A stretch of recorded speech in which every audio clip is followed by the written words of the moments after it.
সময় হয়ে গেছে তো, দেখো কয়টা বাজে।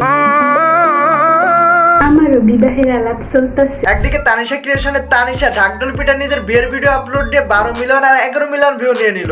ইভেন তারা এটা বুঝাতে চাইলো যে 7 বছরের ভালোবাসার তারা পূর্ণতার রূপ দিল। আর এই পূর্ণতাকে স্মরণীয় করে রাখতে তারা এত বড় আয়োজন করলো, ইভেন তানিশা নিজের বিয়ের ড্রেস নিজেই বানালো। আর কতক্ষণ ছিলাবা, বিয়ের সময় হয়ে গেছে তো, দেখো কয়টা বাজে।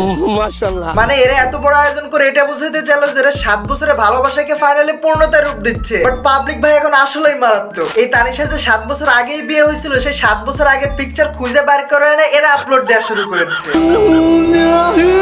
মানে তানিশা যে সবকিছু রিক্রিয়েশন করতে করতে নিজের বিয়েটা আবার রিক্রিয়েশন করে ফেললো, বাট সেটাকে লুকায় রেখে পাবলিকের সামনে 7 বছরের ভালোবাসাকে মাত্র পূর্ণতা দিয়ে যে নাটকটা করতেছিল সেটাকে এক্সপোজ করে দিল।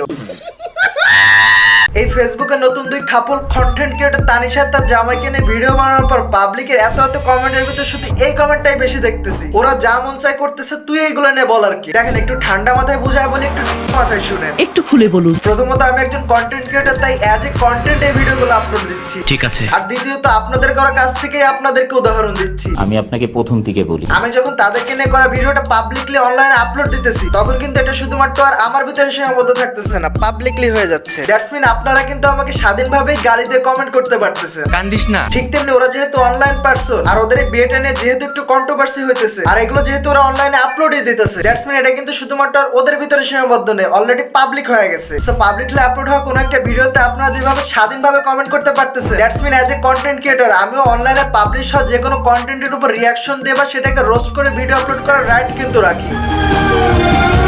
সো প্লিজ আপনারা কমেন্ট করে এইটা বলেন না যে ওদেরকে নিয়ে কথা বলার আমি কে। আমার এই ভিডিওতে কমেন্ট করার জন্য আপনি যে, ওদেরকে নিয়ে কথা বলার জন্য আমি সে। আই হোপ আপনারা বুঝতে পারছেন। একদিকে দেশ ছাড়া কন্টেন্ট ক্রিয়েটর তানিশা বিয়ের নাটক করলো, অন্যদিকে তার বিয়ের নাটক নিয়ে আমি ভিডিও বানানোর জন্য পাবলিক আমার কমেন্ট বক্সে এসে বললো, তো তোর কি প্রবলেম ভাই, ভিউ কামানোর ধান্দা? তো আপনার প্রবলেম কিসে? অন্য কাউরে তো আর বিয়ে করে নাই, তার হাজবেন্ডকে আবার সে বিয়ে করছে, এতে পাবলিকের এত প্রবলেম কেন? কাজটা ঠিক হয়নি। তুই তোর ঠোঁটে মেরিল দে। তো তোর কি সমস্যা? তোর মন চাই লাগবে 10 বার কর, কে ধরে রাখছে? ওকে হ্যাঁ ঠিক আছে, সে যতবার ইচ্ছে ততবার তার বিয়ের অনুষ্ঠান করতেই পারে, এটা তার পার্সোনাল ব্যাপার, কিন্তু এতদিন কেন লুকায় রাখলো? লিটারালি ভাই এই মেয়ে এতদিনের বিয়ের খবর গোপন রেখে নিজেকে সিঙ্গেল হিসেবে পাবলিকলি উপস্থাপনা করতেছিল, আর এখন এসে এত বড় আয়োজন করে এটা এস্টাবলিশ করতে চাইছিল যে তাদের 7 বছরের ভালোবাসা মাত্র বিয়েতে পূর্ণতা পাইল। বাট শেষমেশ তো পাবলিক ধরে ফেললো যে 7 বছরের ভালোবাসা না, 7 বছরের বিয়ে গোপন ছিল।